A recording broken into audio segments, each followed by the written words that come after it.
Alright guys, it's Charlie Tango 1994 back with another YouTube video.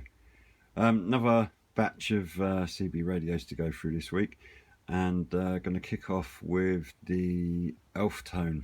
Don't know a model code or anything, just an Elftone CB transceiver. Another boxed item, and wanted to kind of just focus on this for a minute, just because I've got a printing background and understand quite a lot about printing. And what struck me about this box is how the graphics and everything have been created. Obviously, this would have been before kind of desktop publishing and all that sort of stuff. So this has all been done through traditional sort of photographic method and stuff. So just wanted to really have a look at it, just to look at the differences. I think the first thing to say is this FMCB transceiver kind of icon thing, that's all been hand cut. So that would have been sheets of film that were separated out into the various colours, and then separated out into the 4-colour process, but we'll cover that later, or we won't cover it at all actually.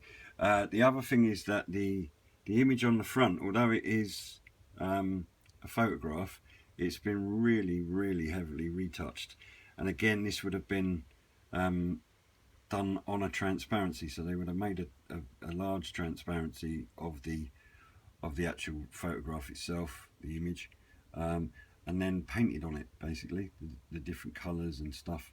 It's you can see it's been kind of just moved away from just a standard photograph, you know. The last thing to say on this, and then we'll move on to the actual rig, is the vignette. So that the kind of gradual tone, the green in the background, that's really easy to generate now in computer graphics, but that too would have been a sheet of film that has been developed so that it kind of graduates evenly, and they've cut that in. So that's, you know, one area of interest for me was just I looked at the box and went, oh, look at the way this is done. But again, just when we're thinking about equipment from the 80s, you know, it was quite a long time ago now, so the world was quite a different place and things were done differently. So anyway, let's move on to the actual rig itself. Like I say, I'm not sure of a model number or anything like that. That said, I've just looked at the box. Model number EL CB-4000. Sure, it's probably not very well known, but a really nice little rig, I have to say. Similar to a lot of the other rigs that we look at, this is the kind of two-tone black face with chrome dials and a bit of a chrome fascia, and predominantly the usual features. You've got your on-off, volume, squelch. This has got an RF gain. I have to say with it as well, I've had it on for a little while over the last couple of days, and it's got a really nice receive. For the guys in my local area, I kind of know what signal strengths they normally come in on, and I am definitely getting a few more people in off of this rig from sort of more distant places. One feature on this I don't think we've seen on other rigs is the dim feature. Not so easy to show you in broad daylight, but you can gradually tone down the brightness of the channel indicator, and a nice feature, I suppose, you know, when we think about night driving and stuff like that. The only thing I would say about it is the signal meter stays as bright as ever. So if anything, I think the signal meter probably throws off more light in it, you know, in a dark environment. But yeah, you can tone it down. So perhaps quite a nice feature to have. Other than that, you've got a PACB switch, and this one, because it's all boxed, I have to say it's pretty complete. There's a mic clip that comes with it, and also a mounting kit.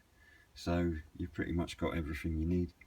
The only thing is also the original mic, but the only thing with that is on testing, although it keys up, I'm not actually getting any audio through it, so there's a problem with the mic. But I'm just going to put that down. When I do my eBay listing on this, I will, you know, be clear that either the mic needs a repair or a replacement mic's going to be needed. But because it's the original mic and because it's Elftone, I'm sure if anyone wanted to find exactly one of these mics, they'd probably struggle.